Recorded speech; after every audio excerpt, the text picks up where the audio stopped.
A story of natural love is the tagline of this film. This is Richard, this is Emmeline, this is their child. Besides those, you will find Patty, Arthur, Captain, and many other characters in the Blue Lagoon. Richard, his father, and Emmeline's cousin are on a ship headed for San Francisco when it explodes. The two kids are hurried to a lifeboat with Patty Button and manage to get away while their father and uncle are in a different lifeboat. The ensuing pandemonium causes the lifeboats to split up. Without food or water, Patty, Richard, and Emmeline are stranded in the middle of nowhere. After some time, the three stumble onto an undiscovered paradise where Patty immediately starts teaching the kids how to build, fish, and hunt. After a month or two, Patty drowns in the middle of the night after getting highly inebriated on a cask of rum they had found on the island when they first arrived. Richard and Emmeline, now separated and frightened, various years sometime later, the two energetic young people have encouraged an evident home, but synthetic substances and feelings between the two strain their partnership, until Richard, who isn't permanently established to show up at San Francisco, is let someplace close to Emmeline when a boat passes by the island and she doesn't get the sign fire moving. Removing her from the home they had manufactured together, Emmeline attempts to make do. Isolated at this point is hurt. After Richard believes that she is failing miserably, he comprehends how he genuinely feels for her and sorts out some way to save her. Nature runs its course and their cooperation changes into love as the couple learn about the inescapable issues confronting everybody, when Emmeline has a kid and doesn't have even the remotest clue why.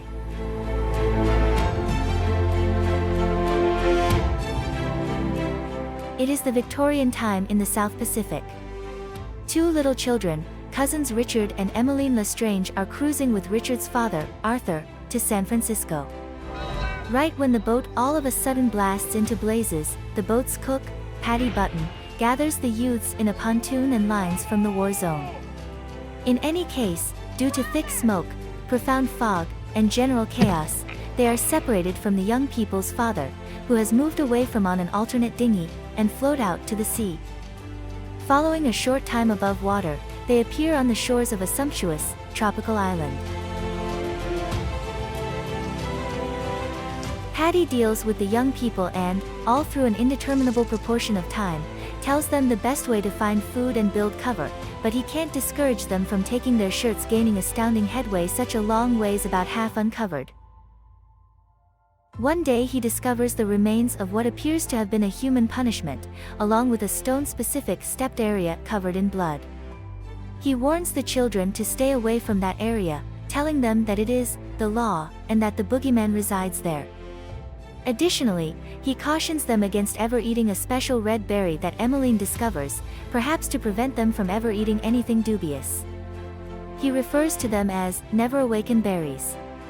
Emmeline is tormented till the very end of the movie by the memory of momentarily tasting the berries.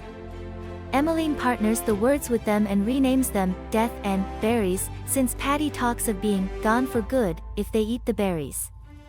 Eventually, Patty finds a barrel of rum or whiskey washed shorewards from the lowered boat. He and the youths have a few great times that night, moving around a fire, but Patty is obviously inebriated.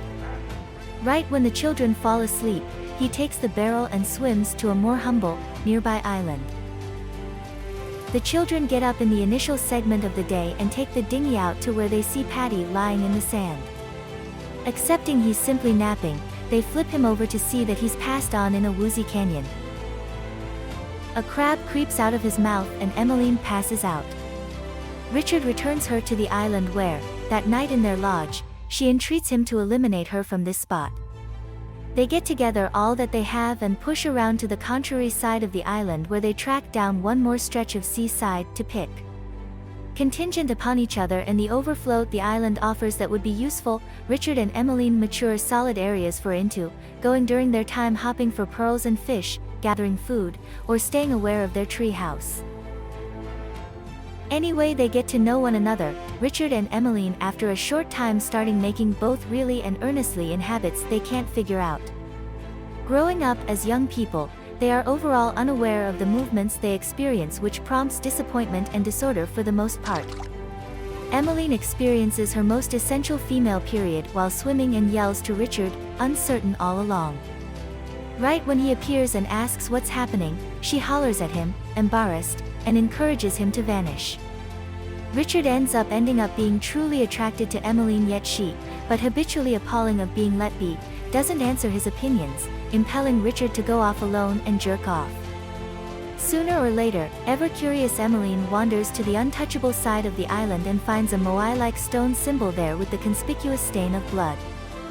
Thinking rather that the spot is honored, she asks, and later tells Richard that she thinks Patty was misguided and that the boogeyman, who channels like Jesus, is truly God. Regardless, Richard reprimands her for opposing the law.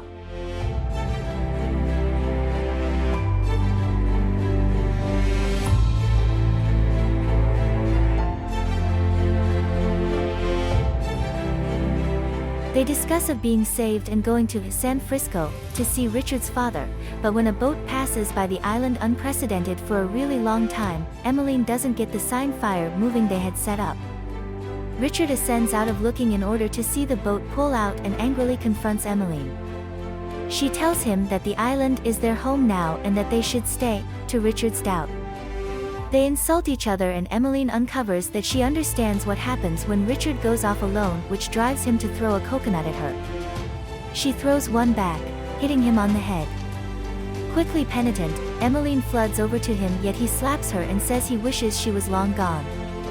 Rankled, he eliminates her from their home, throwing her things onto the seaside. Subsequent to building a shoddy cabin for herself close to the water, Emmeline steps on a stonefish. Richard finds her spooky sick in her cabin and she beseeches him to take her to God, regardless of the law. Dreading for her life, Richard does so and puts her on the stone special raised area, discussing what little he recalls of his requests. Emmeline ultimately recuperates and, after she recaptures her capacity to walk, swims with Richard in the tidal pond.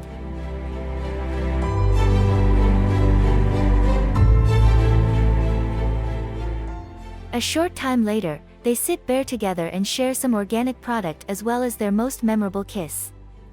They rest with one another, communicating their adoration for one another, and find sex and enthusiastic love. Putting regardless of their past belligerence, they enjoy the greater part of all the time with one another, playing in the water or having intercourse.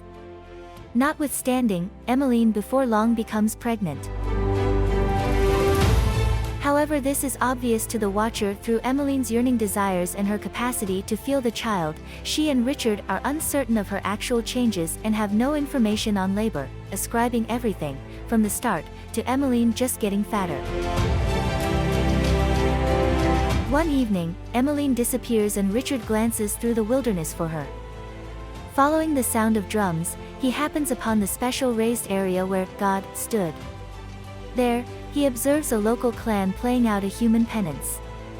Richard escapes as the casualty is killed and hears Emmeline's cries, following them so as to assist her give with birthing to a child kid whom they name Patty.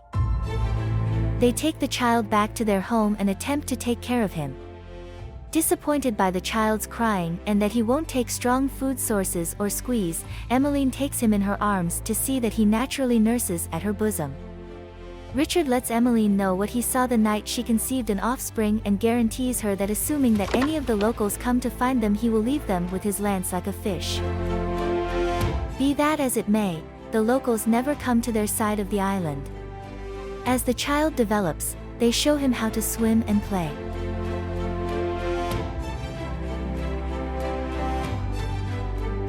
As they all play together in wet mud close to the shore, a boat drove by Richard's dad moves toward the island and sees them there.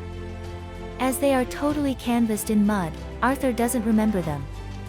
Patty focuses to the boat, however when Richard and Emmeline see it, they leave all past expectations of leaving the island with quiet looks and retreat with Patty into the woods.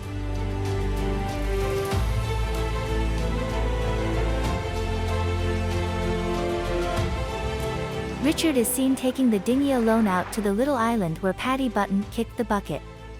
He moves toward the ocean side and sees the elderly person's skeleton lying in the sand, blanched white from the sun. Richard likely contacts his ribs, matching them to Patty's, and checks out at the bones in his grasp. A horrible comprehension comes to him, and it's inferred that he has a superior handle on his own body as well as death. One morning, the youthful family takes the dinghy to visit their unique home site and to gather food and different supplies. Richard goes to reap bananas while Emmeline and the child investigate close to shore, and Emmeline neglects to see youthful Paddy gathering red berries and placing them in his pocket. Both of them return to the boat to hang tight for Richard, however the tide takes them out when Emmeline nods off. She is stirred by the sound of Paddy driving one of the paddles into the water and attempts to bring it with the other.